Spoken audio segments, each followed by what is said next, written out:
Boa tarde a todos, sejam bem-vindos.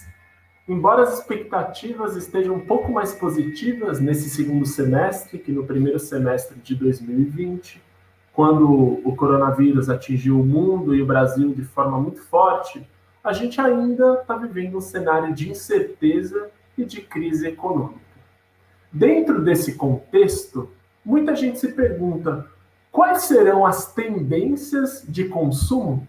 E é justamente esse assunto que nós vamos explorar hoje no nosso webinário, que é realizado pela FEComércio São Paulo, em conjunto com o Sindicato das Empresas de Administração de Empresas, o SINDAESP, com o apoio do Retail Design Institute, o RDI Brasil.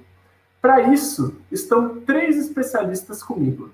Alessandro Reis, que é diretor do SINDAESP, a Annelise Campoy, que é presidente do RDI Brasil, e o Thiago Carvalho, que é assessor da FEComércio São Paulo. Esse webinário de hoje é bastante especial porque nós também estamos lançando o e-book Tendências Pós-Pandemia, que foi elaborado pela FEComércio em parceria com a RDI. E se você quiser acessar esse e-book, que é muito completo e vai abordar questões sobre as quais nós vamos tratar aqui hoje, é até legal você baixar para já ir acompanhando o que a gente vai conversar. É só apontar a câmera do seu celular, aí para o lado direito da tela, onde tem esse quadradinho, o QR Code, e baixar. Sem mais delongas, depois eu tenho outros recados, mas vou falando ao longo da nossa conversa, eu queria começar com o Thiago. Thiago, embora o comércio e os serviços tenham retomado o atendimento presencial há algumas semanas em São Paulo e também em outros estados, o que a gente tem visto é que os consumidores não retornaram em massa para as lojas. Os números das compras presenciais ainda estão bem mais baixos do que eram antes da pandemia. E a minha pergunta é, esse cenário deve perdurar por um tempo considerável ainda, Thiago? Bom, boa tarde, Rodolfo. Primeiramente, gostaria de agradecer o convite de estar aqui hoje, cumprimentar também a Anne e o Alessandro, e cumprimentar também o público que está nos assistindo.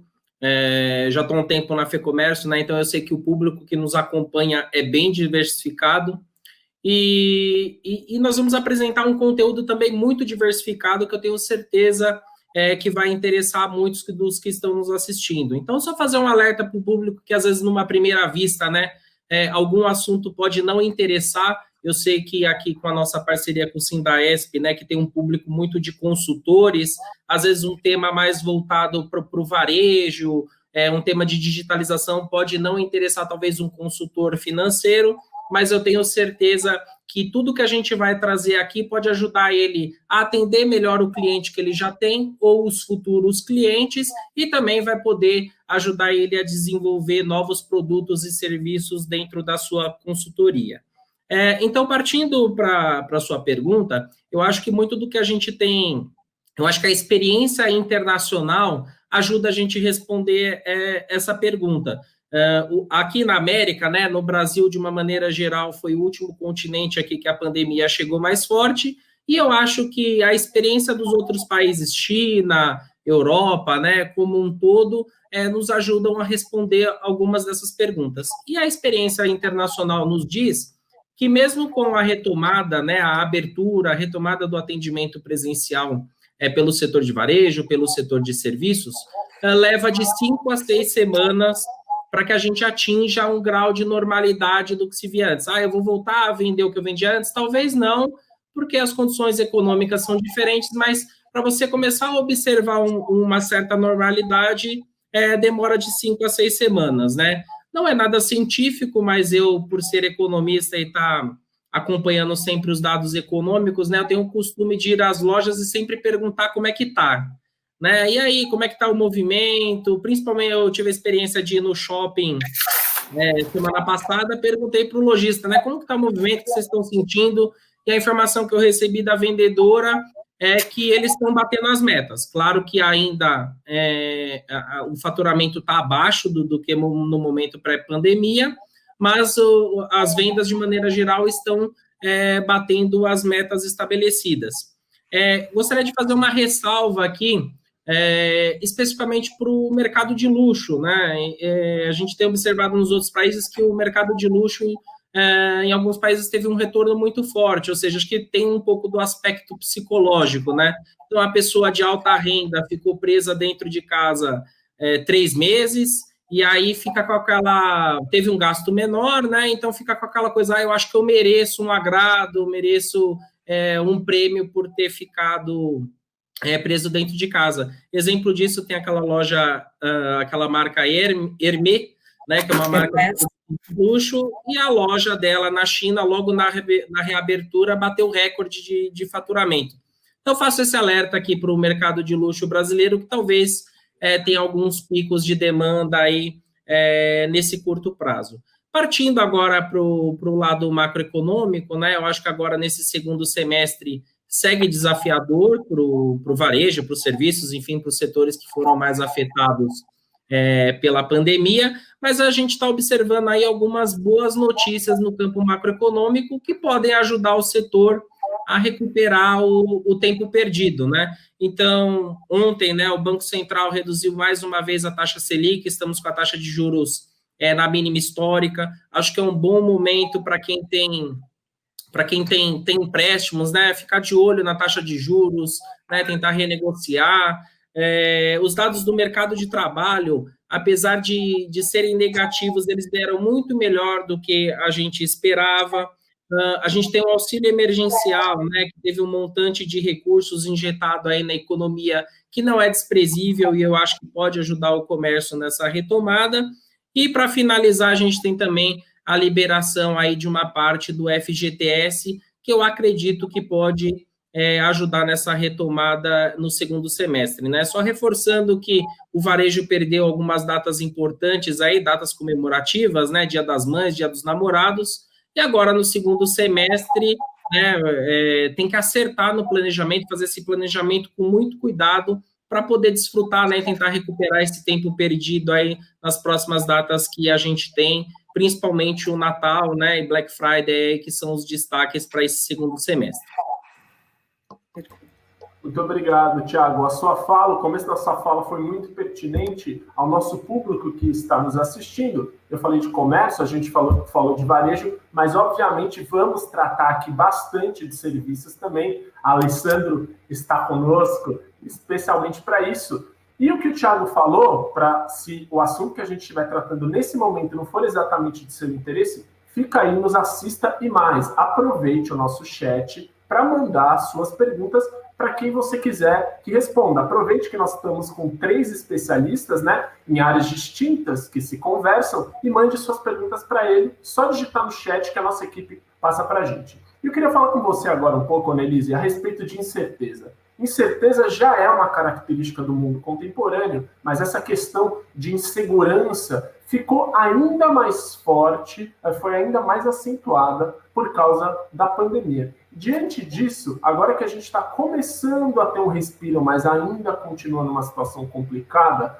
quais as estratégias de marketing e varejo que as empresas precisam adotar para reverter esse cenário, enfim, não de total afastamento das lojas físicas, mas ainda com essa questão insegura do cliente de retornar presencialmente aos estabelecimentos, tanto de comércio quanto de serviços?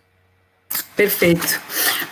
Boa tarde a todos. É um prazer estar aqui com vocês. Obrigada pelo convite da FEComércio e todos que estão participando.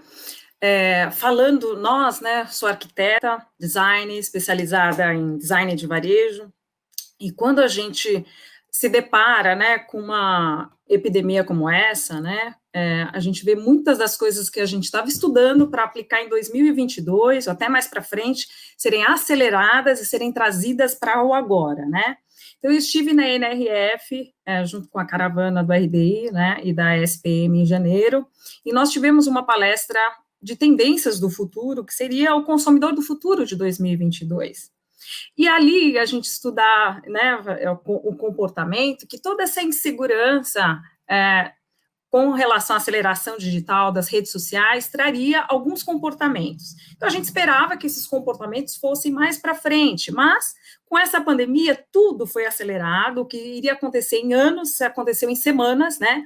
Então, quando a gente vai projetar qualquer espaço para pessoas, né, seja ele comércio, residência, corporativo, a gente primeiro tem que estudar comportamento.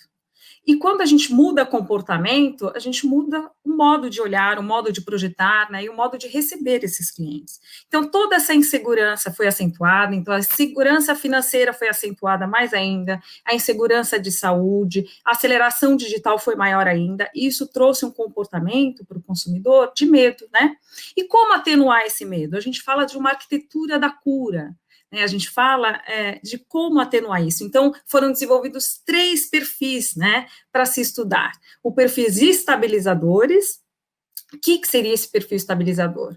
Então, a pessoa com toda essa quantidade de informações e toda essa insegurança, ela quer ir num local onde ela tenha rapidez na tomada de decisão. Então, ela não quer estar entre milhares de produtos, lugares enormes, onde ela se sinta insegura, principalmente por conta da pandemia, você não quer estar em aglomerações. Então, como que você vai fazer isso para o consumidor? Primeiramente, a curadoria, né? Diminuir o número de produtos, deixar lugares mais calmos, fazer coisas mais organizadas. Eu mesmo tive um episódio, logo na pandemia, eu queria fazer compras, e eu fui no supermercado, um hipermercado muito grande. Quando me deparei ali, eu fiquei extremamente estressada, fui embora, não consegui comprar, e fui no supermercado menor, com uma curadoria menor. Então, se vocês, quem puder baixar o e-book, a gente cita alguns exemplos, né, desse perfil estabilizador, o que ele vai buscar. Então, aqui no Brasil mesmo, a gente tem o exemplo do supermercado Pão de Açúcar e supermercados menores, né, que tem esse perfil com uma curadoria menor de produto, onde você consegue escolher, e isso pode ser feito para outros comércios, tanto para vestuário, para farmácias, para todos os outros tipos de comércio, você pode ter uma curadoria melhor, né, menor, mais organizada, que o seu consumidor se sinta mais seguro. E vocês podem se aprofundar melhor no e-book. O segundo perfil seria localtivista. O que seria o localtivista? Nós, com essa questão de todos ficarem mais home office, você não se deslocar mais para ir para o seu trabalho, ou diminuir esse deslocamento para ir para o seu trabalho, e as viagens que eram muito constantes, então a gente tem um perfil que você vai começar a consumir no seu bairro, né? Você vai consumir mais no seu país, no seu bairro, então vem um perfil localtivista. E esse comércio local, ele vai ser reformado, ele vai ser reativado. De que maneira? Você tem que se preocupar com aquilo que, aquelas pessoas que não iam à nossa loja, elas vão passar aí. Então, você vai ter que ter o maior cuidado para recebê-las. E como recebê-las? Trazendo segurança, valorizando a iluminação natural, né? Então, as pessoas querem ver uma ventilação mais natural, uma iluminação natural, a questão da biofilia que a gente fala, que é a aplicação da natureza dentro dos espaços. Então, a gente cita aí no e-book também alguns exemplos. Eu tive em Berlim, em fevereiro, pela Euroshop, e quando a gente fala numa flagship, numa loja flagship, que seria uma loja enorme, que a gente estava acostumado, uma loja com toda a tecnologia possível, a gente se depara com a H&M, que abriu no Meet Garden, em Berlim, a flagship nova deles, e ela justamente tem esse perfil localtivista. O que significa? Ela abriu uma flagship em um bairro, com cores, a gente busca cores do design pós-traumático, que são cores que vão acalmar, que trazem o elemento da saúde. Ela utiliza um verde, vocês vão ver na foto do e-book, um verdezinho, né, um menta, a iluminação natural, um espaço de eventos na área externa. Então, você tem aquilo que você faria dentro da loja, se você tem um espaço externo, coloca para o lado de fora. São mesinhas convidativas desde a entrada, na vitrine ele já utilizou a calçada mesmo para você pôr umas mesinhas do lado de fora. A loja ela é toda com uma curadoria muito mais simples, você tem menos produtos, você tem espaços que lembram a sua casa, então tem espaços de estar, né, que lembram a sua sala de estar, você tem a preocupação de trabalhar com produtos naturais também, né, então são produtos, cafés naturais, alimentos orgânicos, a preocupação com a saúde e o bem-estar, ela vem em primeiro lugar nesse momento, com a que a gente fala do design pós-traumático. E o terceiro, finalizando, que seriam os otimistas, os novos otimistas. O que isso significa? Você vai escolher o produto, é aquele consumidor que vai escolher o produto de acordo com o propósito da marca. Isso se acentuou mais na pandemia. Então, as marcas que têm propósito, que se preocupam, né, com o consumidor que ela está atendendo, com a diversidade, com a inclusão. Então, essa preocupação com o propósito, e principalmente as marcas foram vistas nessa pandemia, qual foi o posicionamento delas? Como elas se posicionaram com relação ao próximo, a preocupação do bem-estar ao próximo, as doações às pessoas que precisaram, as doações na pandemia, a preocupação com a saúde. Então, é o perfil otimista. Então, falando um pouquinho, é isso que eu faço a introdução, né, do nosso webinário.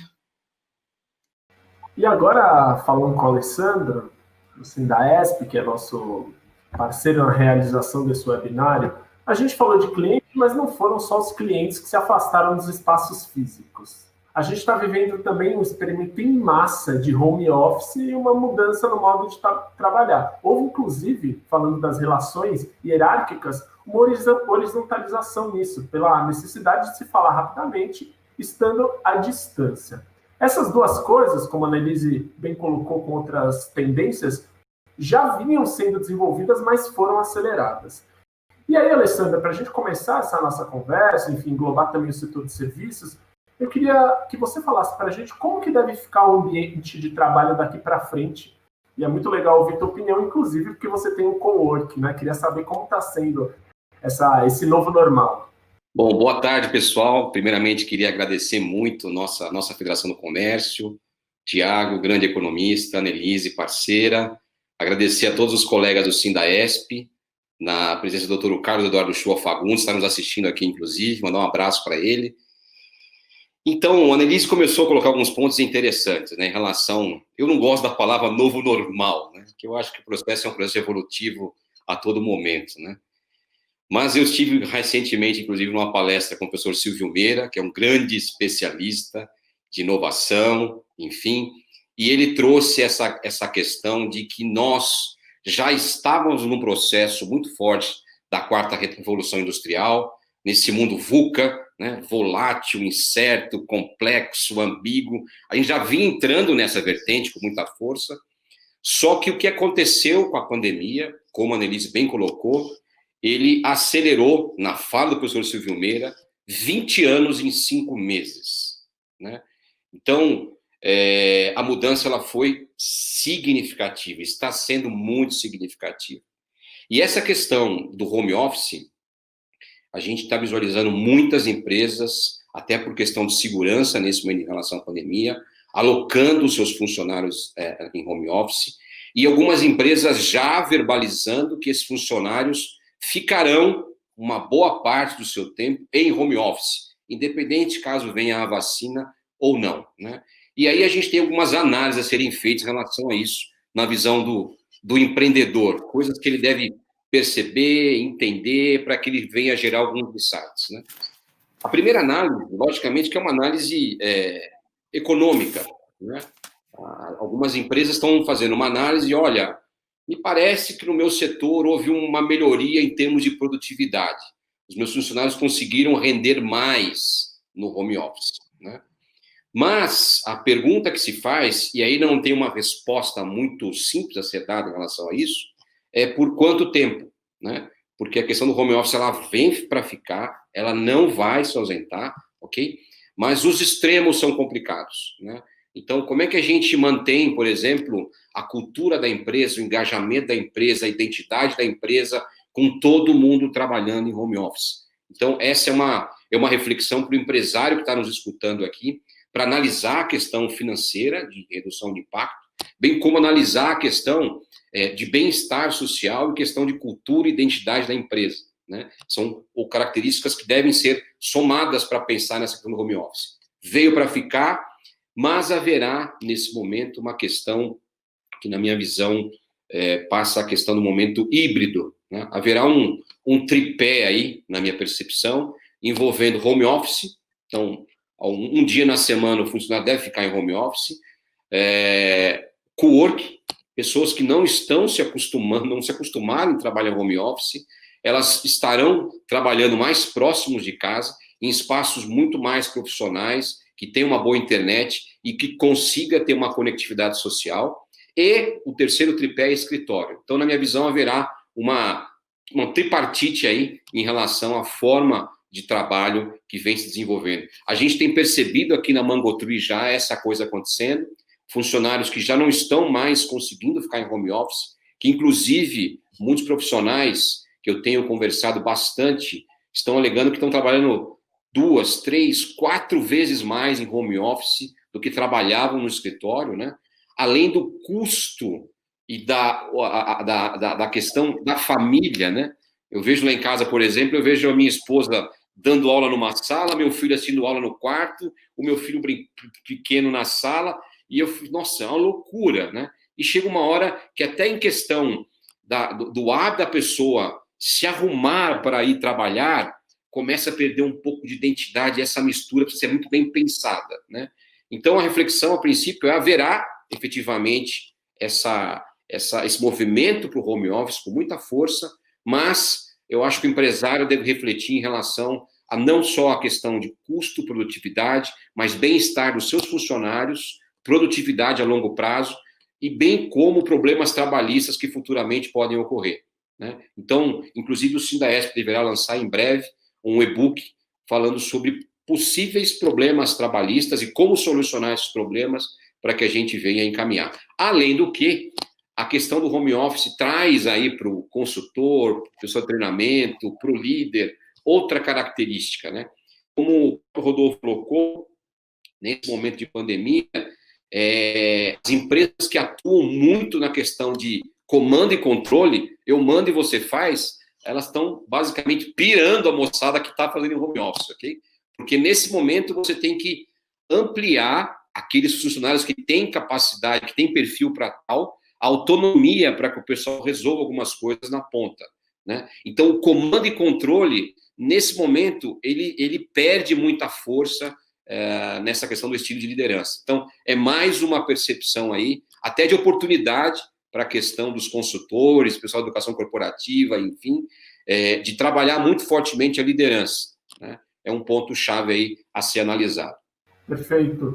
Aproveitando sua fala, Silvio Meira, sim, é um grande nome. Nós temos um projeto que é mantido pela FEComércio, que é o Um Brasil, e o entrevistamos há alguns anos. É uma entrevista que não está atualizada com esses tempos, mas tudo que ele fala, como o Alessandro muito bem disse, ele já está pensando há 20 anos, então é interessante.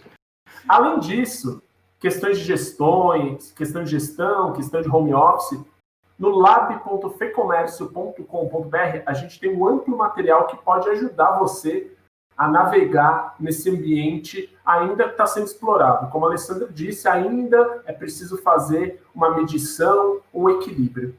E eu queria voltar um pouco agora a falar com o Thiago sobre essa questão de aceleração. Aceleração é uma palavra muito presente na pandemia. Aceleração e fortalecimento da digitalização do varejo. Era outro tema que já vem sendo falado há muito tempo, ele sempre foi de relevância, só que agora na pandemia se tornou vital. Quem estava bem digitalizado viu muitas vezes o negócio crescer, em muitos casos, e quem estava fora usou o digital quando conseguiu como boia de salvação. E aí, Thiago, o que isso significa agora para o setor de comércios e serviços e num futuro próximo? Bom, eu acho que ao longo da pandemia, né, a gente observou várias mudanças aí em comportamento do consumidor, né? E aí acho que agora cabe ao setor de varejo, de serviços, enfim, a todos os setores fazerem uma reflexão de quais mudanças serão permanentes e quais vão durar apenas durante esse período aí de pandemia. Lá na FEComércio, a gente tem conversado com vários setores e a gente tem observado algumas tendências, como o faça você mesmo. Então, você vê, por exemplo, nos supermercados, né, cresceu muito a venda de fermentos, fazer bolos, pães em casa, ou seja, serviços que, às vezes, produtos e serviços que antes, né, você pegava de terceiros, as próprias pessoas passaram a fazer esses serviços em casa. Ali em meados de maio, né, o setor de materiais de construção ali também observou uma reação, ou seja, as pessoas em casas começam a ficar incomodadas com alguns problemas que elas observam, elas mesmas vão fazer pequenos reparos, pintar aquela parede, né, trocar a cor ali, itens de decoração que elas já estavam insatisfeitas há algum tempo. Enfim, essa foi uma das mudanças que a gente observou. Outra mudança também no dia a dia da loja, né, uma preferência por tecnologias de pagamento à distância, como QR Code, NFC, ou seja, não utilizar o dinheiro, né, em papel, preferir essas modalidades de pagamento à distância, e aí um alerta para as empresas que elas precisam estar preparadas e treinadas para atender esse consumidor que tem essa preferência. Essa é só uma das mudanças que a gente observou, mas eu acho que, sem dúvidas nenhuma, a que veio para ficar foi a questão da digitalização, né? Acho que se a digitalização antes era um meio de você diversificar ali canais de venda, hoje, né, com a pandemia, uma situação totalmente inesperada, né, que fechou muitos negócios, como você bem mesmo disse, né, foi a salvação para algumas empresas, né, o meio digital.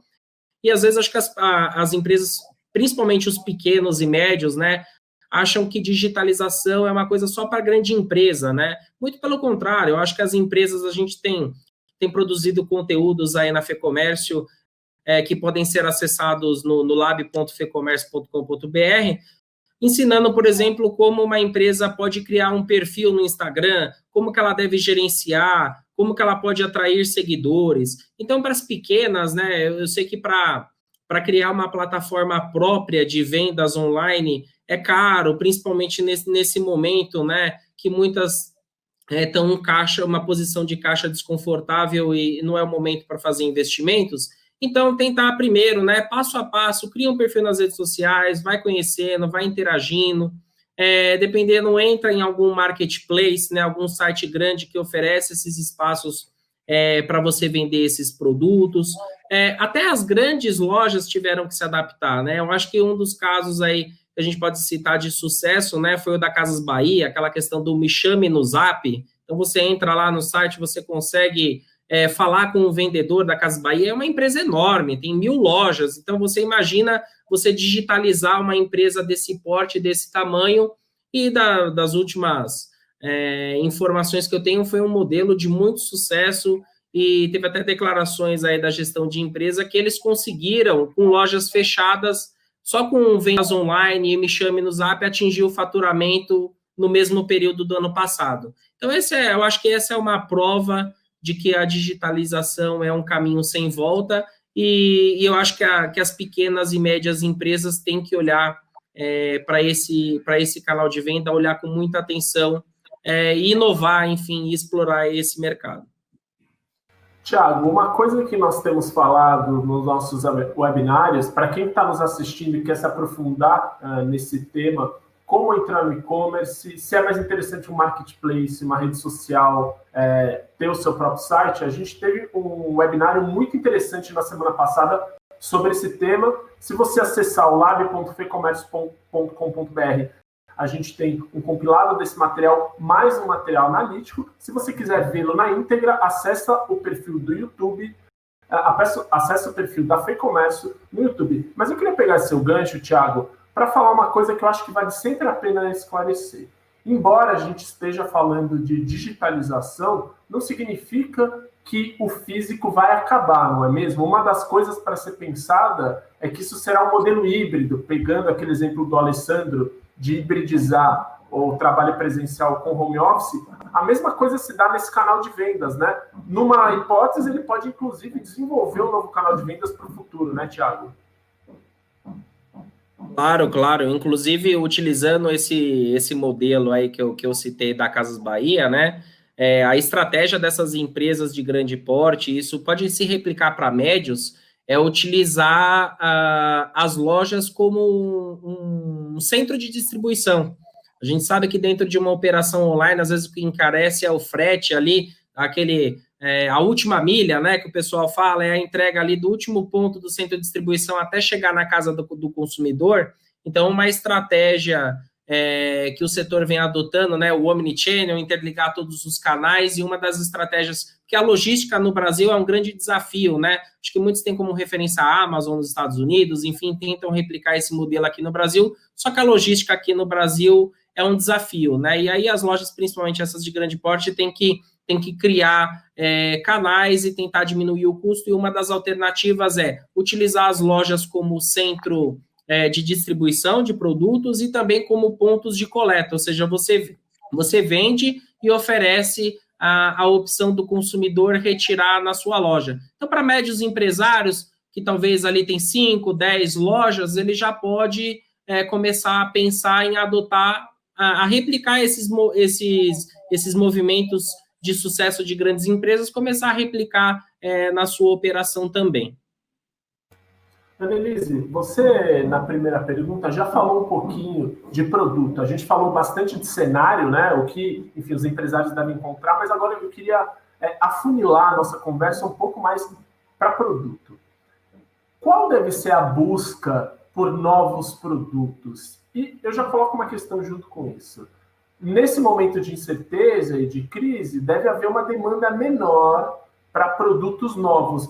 Mas isso não necessariamente é algo negativo para as empresas, né, Annelise? Como que eu posso lidar com esse cenário? Enfim, como eu posso inovar diante desse desafio?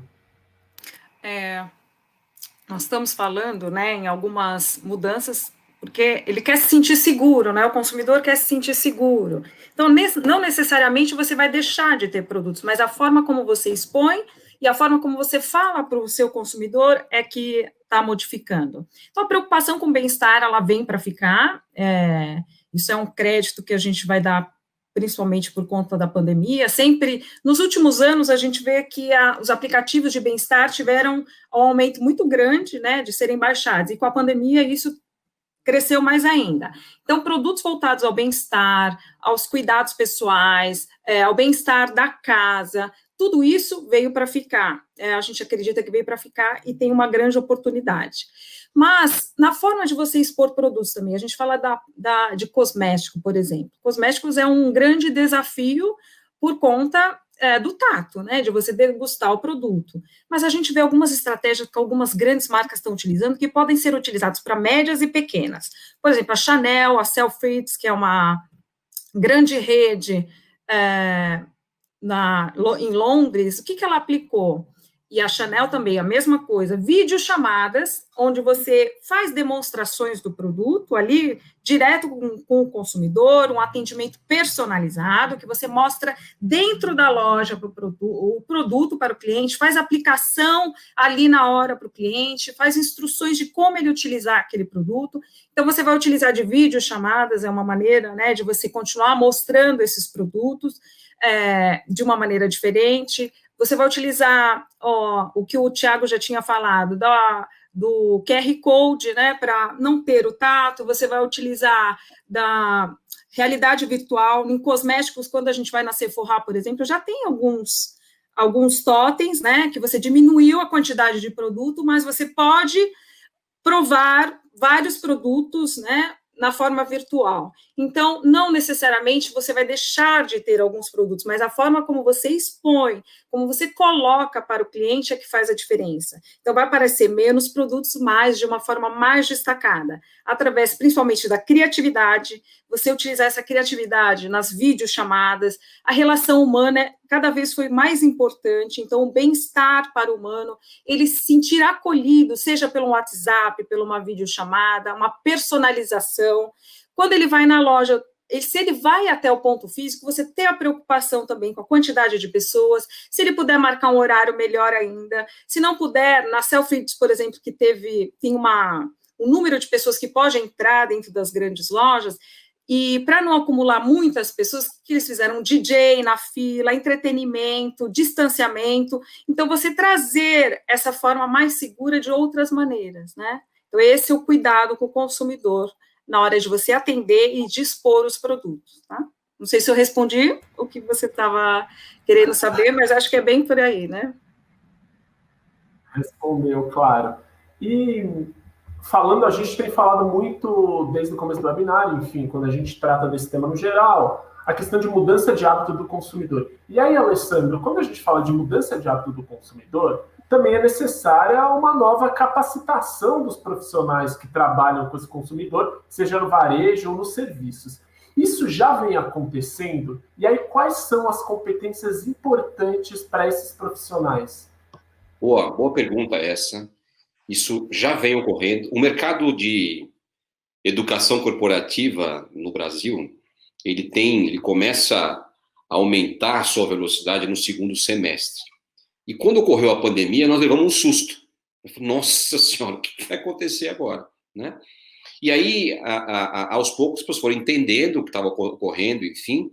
Já existia um movimento muito forte da área de treinamento, enfim, na questão de educação online, educação à distância, e já existia esse movimento, e agora, com a pandemia, reforçou esse processo. Inclusive, eu estive essa semana dando um treinamento com Pão de Açúcar sobre empreendedorismo, e a gerente de RH de Pão de Açúcar falou, Alessandro, a gente não volta mais no presencial, né?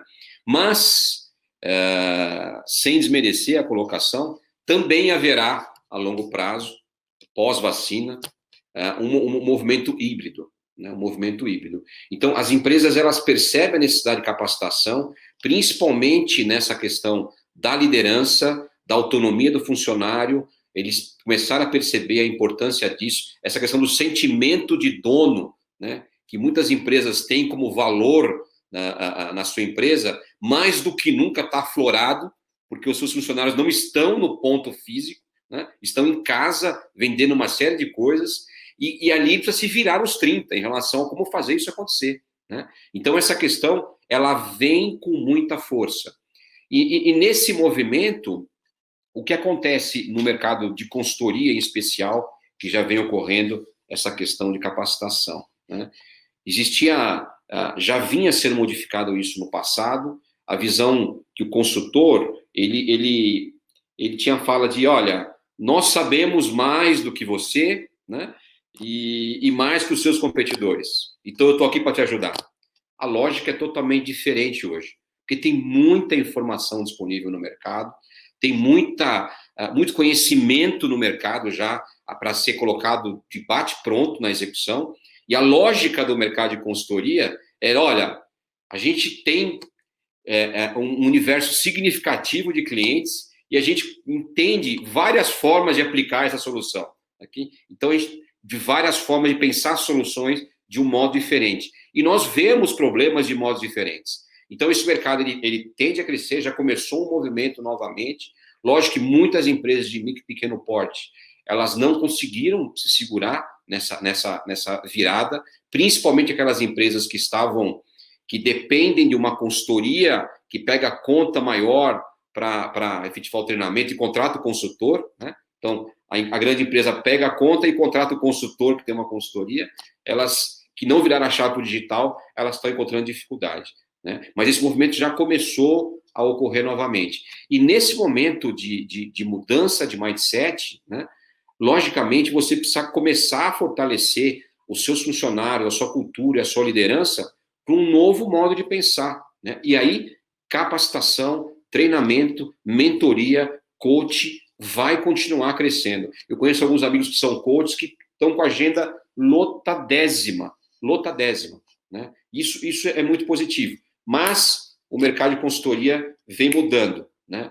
Hoje você tem a questão de, antigamente, não, eu sou um consultor especialista. Hoje, além de você ter uma especialização, você precisa ter uma visão sistêmica do processo, né? Precisa discutir sistemicamente esse processo, bem como atrelado a novas tecnologias que você conhece para aplicar na empresa e atrelado à gestão de mudança. Se o consultor for só um especialista, não tiver essa competência de gestão de mudança, visão sistêmica e a questão de tecnologia, não vai virar. Essa é exatamente a pergunta que a Sueli, que está nos assistindo, acabou de fazer e você acabou de responder. Então, Sueli, pergunta respondida pelo Alessandro. Eu queria puxar ainda esse gancho de administração. Eu tenho outra pergunta para você, acho que é legal para se aprofundar nesse tema. É do Edson Fontes Filho. Ele diz assim: Alessandro, como administrador, eu tenho visto que, de fato, o mundo mudou, está mudando. E mudou também como o mercado precisa ser gerido. E aí a pergunta dele é a seguinte: qual o papel do administrador nessa nova realidade? Gente, eu acho que nunca foi tão importante o administrador como nos momentos atuais, viu? É de extrema relevância, é de extrema relevância. Eu acho que nesse momento a própria Annelise colocou, muito bem colocado, né? Nesse momento de muita velocidade, a pessoa que tem uma técnica, que tem um conhecimento, que tem método, né? Ela consegue navegar com muita facilidade no processo de construção. Eu não diria com muita facilidade, mas ela sabe como puxar algumas pontas para visualizar, né? Então, nesse momento, a você empreendedor e a Deus que está nos escutando, é o momento agora de técnica, mas é um momento muito rápido de mudar o mindset de erro de fracasso e erro de aprendizado. Então, agora é o momento de, rapidamente, a gente criar o nosso MVP, o mínimo produto viável, prototipar muito rapidamente no mercado, ver se o mercado reage rapidamente, para a gente, a partir daí, colocar mais dinheiro no processo ou não, né? Então, é um processo muito importante. Então, o administrador, nesse momento em especial, tem um papel muito relevante no processo de construção. Mas o administrador, volta a falar, que tem essa competência de visualizar sistemicamente e que está antenado com novas tecnologias e com o novo comportamento desse consumidor que a Annelise muito bem colocou, né? Com esse novo mindset, com esse novo modo de pensar. Essa questão da saúde, do bem-estar, do autoconhecimento, ele veio para ficar. Ele já vinha no processo de construção. Agora, mais do que nunca, ele vem com muita força. Só para que vocês tenham uma ideia, um dado que é antes da pandemia, um pouco antes da pandemia, mostra que 90% das empresas no mundo, elas tinham interesse em redefinir o seu modelo de negócios, o modo como ela agrega valor ao mercado. Só que desses 90%, só 11% sabiam como fazer, ok? Então tá aí outro enorme ganho de oportunidade para consultores, empresas de treinamento, enfim. Tá todo mundo querendo, para onde que eu vou? Para onde que está indo?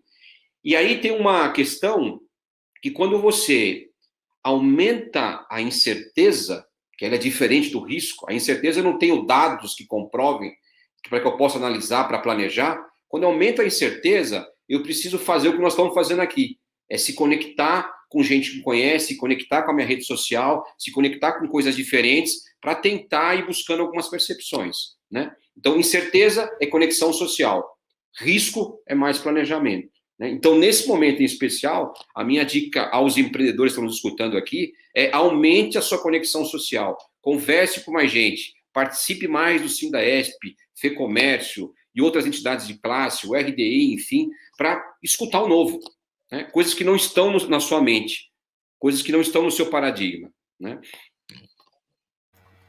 Alessandro, às vezes a gente fala de grandes cases, né, de grandes empresas, mas eu queria puxar um pouquinho a conversa com você agora para o pequeno. Um dos caminhos você já indicou, é procurar entidades que forneçam esse background.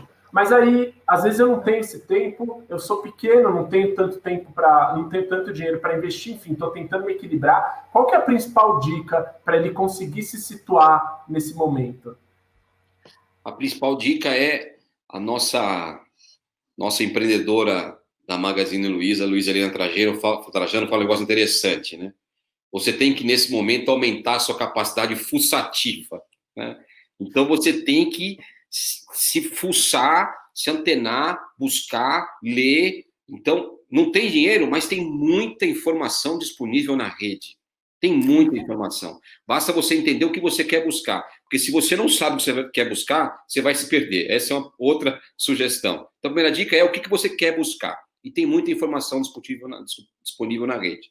A segunda dica tem muitas coisas, inclusive, gratuitas, que algumas entidades de classe sindicatos, enfim, já tem pronto. Então, a FEComércio, o Sindaesp, o Sebrae, a Fiesp, enfim, uma série de coisas, a RDI, tem muita gente com e-book, tem coisas preparadas por consultores que estão há anos no mercado, que tem uma vivência espetacular, que vale a pena conectar, né? O próprio Sebrae tem consultorias gratuitas, treinamentos gratuitos, enfim. E tem um nicho de pessoas que precisam aí de um consultor mais especializado, de uma empresa que conheça um pouco mais para discutir modelos de negócio, redefinição de business. As empresas, nesse momento, elas reduziram ao máximo, elas estão no custo mínimo de operação, né? Para falar, deixa eu segurar aqui para ver onde é que eu vou alocar recurso. E aí tem uma série de oportunidades, O nosso mercado, em especial, por exemplo, de coworking, a gente não tem dúvida que ele vai crescer assustadoramente, mas não o coworking como espaço físico, o coworking como espaço de conexão social, além do espaço físico, e o espaço de conectar gente, network, desde que, como a própria Annelise colocou, ele tenha total segurança para que as pessoas se sintam bem nesse espaço. Perfeito. E ainda a gente... Desculpa, Annelise, não, perfeito, Alessandro.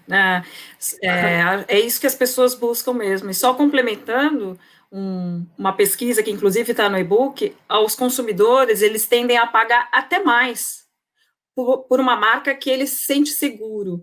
Então, muitas vezes você acha que é só preço. Preço não é só preço. É como você transmite isso ao consumidor, seja serviço, seja produto. Então, o consumidor, ele está disposto a pagar até mais por um produto que ele sinta seguro, um serviço que ele se sente seguro, né? E, Annelise, eu queria falar justamente com você, sempre pensando mais no pequeno e no médio, agora, comunicação. Você já falou um pouco, mas qual que é a estratégia mais acertada? Como é que eu falo com o meu cliente? E aí, aproveitando o seu exemplo dessa questão que deve ficar mais local, eu devo consumir mais localmente, como eu falo com o cliente, não só para atraí-lo, mas para que ele fidelize também, né? Para que ele fique fidelizado ao meu negócio? A transparência, né, com o consumidor é super importante, e você não fala com o seu consumidor apenas na loja, né? O seu processo de venda, ele começa antes, através das suas redes sociais, da sua internet, de como você fala com ele. Então, primeiramente, coloque o humano como centro. Ele é o centro, né, de que vai consumir, é ele que vai, é o humano. Então, quais são as relações humanas? Então, por exemplo, nesse e-book a gente já dá algumas dicas de comportamento. Quais são os comportamentos? Onde ele tende? Então, você vai conversar com ele de uma forma humana, para ele se sentir seguro, e você começa a conversar com ele antes da sua loja. Quando ele vai para a sua loja, você tem que ter a mesma linguagem que você tem nas redes sociais, a mesma linguagem que você tem na internet, que você tem no e-commerce. Então, você vai conversar de uma maneira única. Quando a gente fala de omnichannel, é um único canal, né? Todos interligados e falando, e de uma forma humana. E também lembrar da jornada do cliente. Quando você fala em espaço físico, né, a jornada do cliente ela vem mudando muito, e mudou mais ainda com a pandemia. As pessoas, elas tendiam a ter uma jornada antes, né? Você não tinha o celular. Hoje você está com o celular 24 horas quase, né? Você dorme com o celular do lado, a maioria das pessoas, enfim. Você tende a olhar para baixo. Então, falando em loja física, comunique também no piso de loja, né? Quando ele entra, né? Comunicação humana, você conversar com ele, mostrar o propósito da loja também, né? Através da comunicação visual. A gente dá alguns exemplos aí no e-book. Quando a gente fala de estabilizadores, que ele quer se sentir seguro, quando você trabalhar com a comunicação visual nas gôndolas, vocês vão ver, linha horizontal, da linha da vista. Então, a gente tem uma linguagem universal de ergonomia, de altura, né? Então, a altura dos olhos, 1,60 m, é uma altura média, 1,20 m, você tem que, conforme a gôndola que você tem, se é mais alta ou mais baixa, mas sempre buscar a altura dos olhos, né? Então, falar com o consumidor na altura dos olhos, comunicar as gôndolas, né? Então, como as pessoas não podem mais tocar tanto, você trabalha outros sentidos também, né? O sentido da visão, o sentido da audição, do olfato. Então, você trabalhar todos esses sentidos na loja, e a comunicação é super importante, por quê? Porque você já mostra o que tem ali. No e-book tem vários exemplos de gôndolas na linha dos olhos, mais baixas, não trabalhar gôndolas tão altas, e de comunicação nessas gôndolas, através de imagens, você já mostra o que tem ali, né, através da escrita, e quando a gente fala de inclusão também, através do braille, né, através de outras linguagens de sinais. Por exemplo, tem aplicativos hoje que você pode colocar até no seu site, que já tem a linguagem de sinais, né, para pessoas que não ouvem, que têm deficiência auditiva, né, que tem essa questão. Então, tem vários aplicativos hoje que já possibilitam isso, desde a comunicação da internet com a inclusão, na sua loja física, no seu e-commerce, integrar tudo isso. Tá? Ouvindo você falar de tudo isso, eu continuo a lembrar sua fala sobre biofilia, o amor por essa natureza, que ficou, inclusive, exacerbado com tanta gente confinada, né? A gente passou a buscar mais esse contato com a natureza. Sim. E aí, eu quero puxar de novo aqui para soluções mais práticas e para aquele empreendedor menor que, às vezes, não pode dispor desse capital no momento para fazer uma reforma ampla. Mas aí eu queria que você desse dicas de como ele pode tornar o negócio dele mais acolhedor, de uma maneira simples, entrando nessa questão do amor pela natureza, né? Nessa biofilia que está tão forte. Nós temos maneiras de aplicar biofilia, né? Que é o amor à natureza. Você tem maneira direta e indireta. A maneira direta justamente são as plantas, tudo que tem na natureza diretamente. Então, são plantas, por jardim vertical, até uma planta que você compra, né? Um vaso de orquídea, tudo isso é direto. A água, a fonte de água, iluminação natural, tudo isso é natural. E a forma indireta é através de imagens. Então, muitas vezes você não tem a possibilidade, por exemplo, de pôr um jardim vertical, natural, que ele é caro, mas você pode pôr uma imagem que traga essa sensação da biofilia, né, para nós, porque a gente trabalha de forma direta e indireta. E se você tem uma loja de rua, a gente vê uma tendência muito maior hoje, e também aos centros comerciais maiores, os shoppings, eles começarem a colocar essas áreas externas dentro dos shoppings. Então, você valorizar áreas externas. Se você está numa loja de rua e você nunca se preocupou, por exemplo, de colocar uma iluminação natural, isso é algo mais simples de fazer. Então, deixar essa luz entrar de forma direta, colocar vasos, se você pode colocar um jardim vertical. Nós temos exemplos aí no e-book mesmo da própria loja da Meet Garden, do Meet Garden da H&M, que ela coloca vasinhos menores nas gôndolas baixas, nas mesas baixas, nas altas. Então, isso não custa caro, né? Você comprar alguns vasos e distribuir na loja de uma forma harmônica. E de forma indireta é através de imagens que tragam essa sensação de bem-estar. Então, a biofilia a gente aplica de diversas maneiras, diretamente e indiretamente. São algumas dicas que a gente pode aplicar, né? E, Alessandro, há um pouquinho de tempo, nós estávamos conversando com a Nelise a respeito de comunicação. Então, comunicação com o cliente, mas agora eu queria falar comunicação com o funcionário. A gente falou de gestão, você já falou bastante sobre esse tema, mas como gestor deve passar esses conteúdos e essas orientações para os funcionários, já aqueles que vão estar lá na frente, na ponta com o consumidor. E como manter o teu funcionário motivado nesse momento, Alessandra? Pessoal, vocês sabem que eu tenho uma opinião que existe talvez a palavra seja escassez de líderes, né? Eu acho que nós estamos precisando renovar em relação à liderança, né? O primeiro ponto que eu iria trazer nessa reflexão é o líder ter um profundo conhecimento de quem ele é como líder, né? De que estilo de liderança que ele acessa, do impacto que ele causa nas pessoas. Então, a questão do autoconhecimento para o líder é de extrema importância nesse momento. O segundo ponto para o líder em especial, não vou nem falar do funcionário ainda, né? É a questão de, uma vez que eu tenho conhecimento, eu preciso trabalhar muito bem a minha inteligência emocional, né? Como é que eu percebo os meus sentimentos, e antes de perceber esse sentimento, como é que eu lido isso com a minha equipe, antes de explodir, ok? Então, na terceira vertente, você tem funcionários com perfis diferentes e com maturidades diferentes.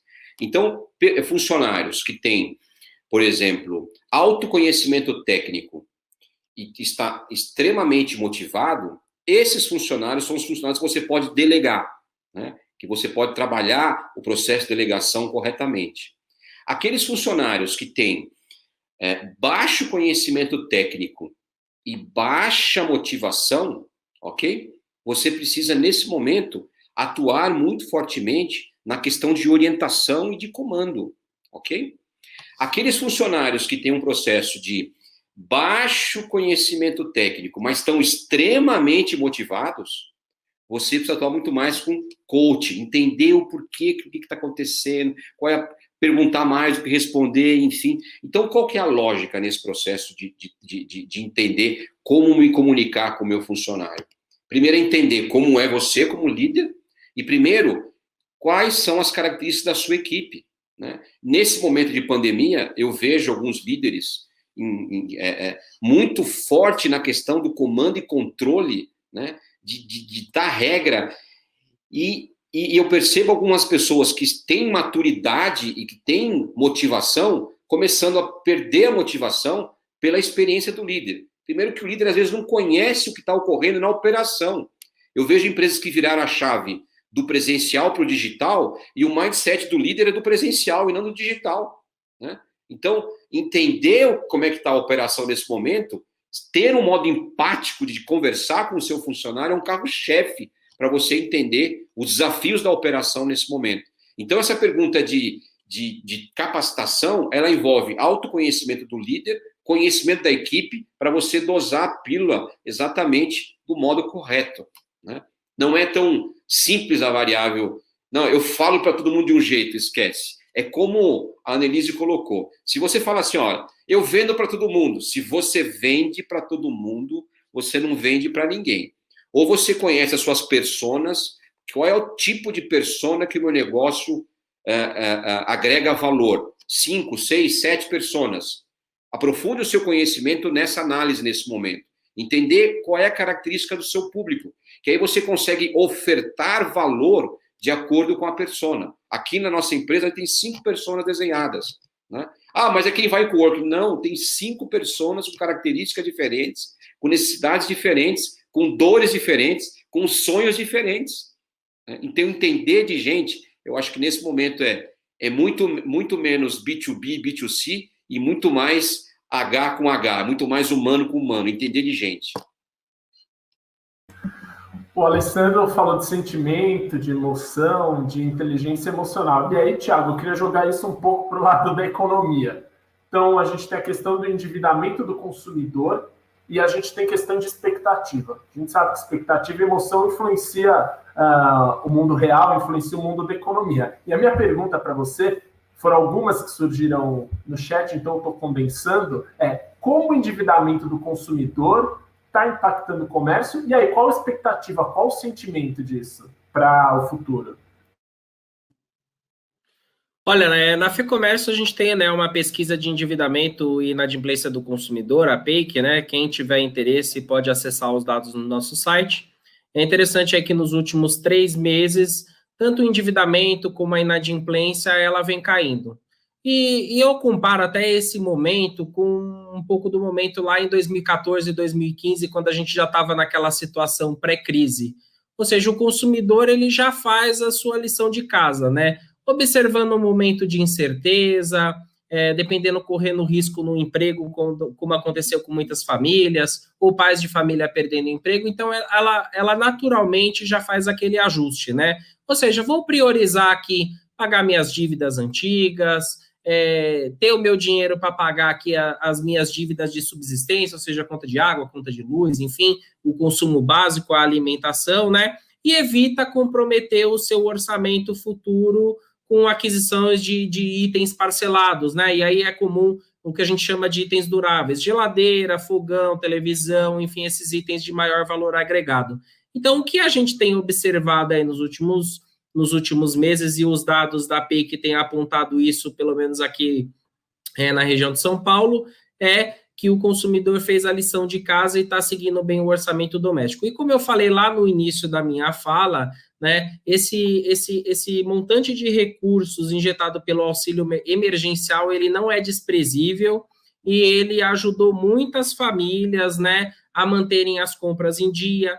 Teve também a questão da possibilidade, a gente sabe que despesa com prestação de imóvel, né, é um gasto muito grande, e a gente teve alguns bancos aí oferecendo a possibilidade de interrupção, né, no pagamento das parcelas habitacionais. Isso também trouxe um alívio muito grande para o orçamento familiar. Então, assim, e os dados de inadimplência, inclusive do Banco Central, não apontam grandes aumentos na inadimplência. Então, a princípio, assim, nesse momento, a gente não está vendo um descontrole do endividamento, nem da inadimplência, pelo menos até agora, né? E acredito que agora com a retomada da economia, não vejo grandes riscos de curto prazo em relação a essas variáveis, e aí eu acho que é uma boa notícia para o varejo. Perfeito, sentimento positivo, então, já que a gente estava falando de sentimento. Pessoal, quem está nos assistindo, a gente está chegando ao final, mas para finalizar e amarrar tudo isso que nós conversamos até agora, foi muito profundo, eu queria ouvir dos nossos 3 especialistas a principal recomendação, aquele ponto essencial mesmo, aquele ponto nevrálgico que cada um de vocês tem para as empresas do setor de comércio e serviços, para que elas consigam se adaptar e continuarem a ter sucesso nesse novo mundo que já está sendo desenhado. Queria ouvir para a gente começar, a Annelise. Bom, uma dica, acho que Alessandro e Thiago contribuíram muito, acho para a gente aprender, todos nós, né? E a minha dica seria um pouco na linha do que o Alessandro falou, né? Da gente buscar informação, ser curioso, buscar informação. Muitas das entidades já disponibilizam materiais riquíssimos que pode auxiliar, né? Hoje o lojista. Esse e-book é um deles. A FEComércio, informações N, né, de números, enfim. Nós, lá do RDI, também disponibilizamos um e-book, quem quiser, no nosso Instagram, baixar gratuitamente sobre touchless, tecnologias touchless, utensílios touchless que podem ser colocados na loja para que o consumidor se sinta seguro.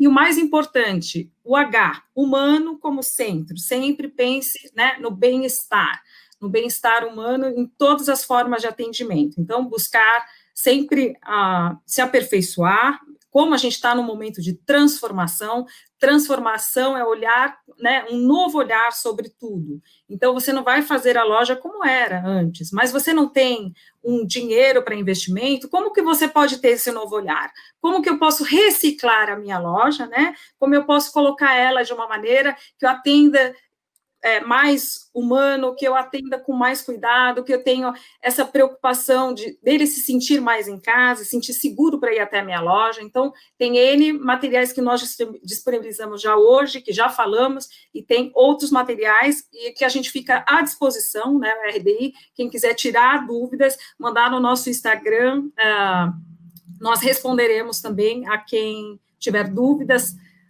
que a gente possa ajudar com o designer aplicado nas lojas, tá?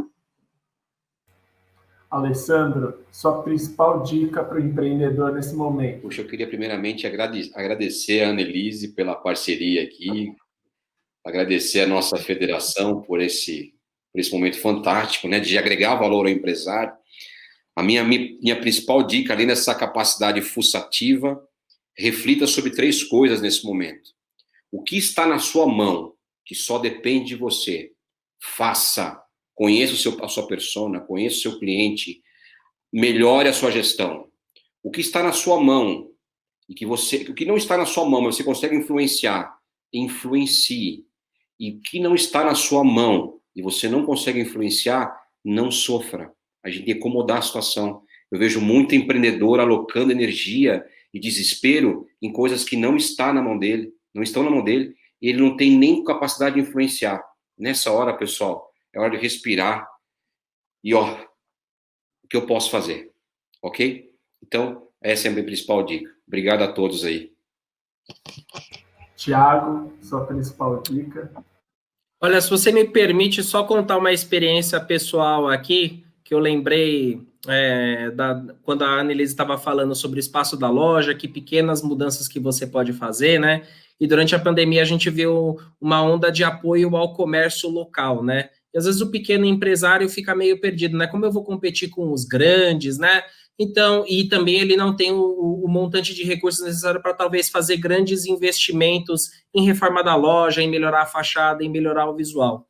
E eu tenho um amigo que tem uma loja de roupas em um bairro aqui de São Paulo, e ele fez uma coisa muito, muito simples, né?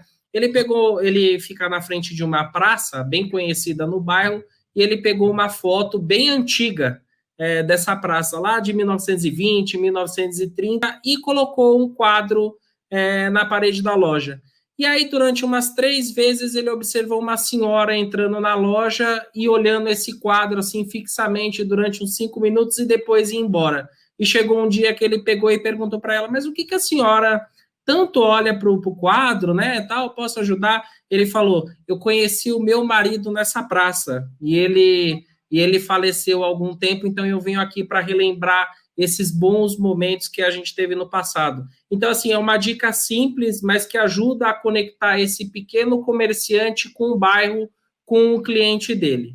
E aí, passando para a minha palavra final, eu acho que até já deixei isso claro ao longo da minha fala, é muito importante, e o Alessandro também ressaltou bastante isso, é informação. Acho que é muito importante você estar bem informado sobre as inovações, sobre as tendências, né? Quem está acompanhando esse webinário, acho que já está fazendo uma lição de casa, ou seja, eu quero me manter informado sobre quais são as tendências, quais foram as mudanças no comportamento do consumidor. Então, eu acredito que esse é o principal passo agora, você coletar informações para poder fazer um planejamento bem feito e recuperar esse tempo perdido aí durante a pandemia.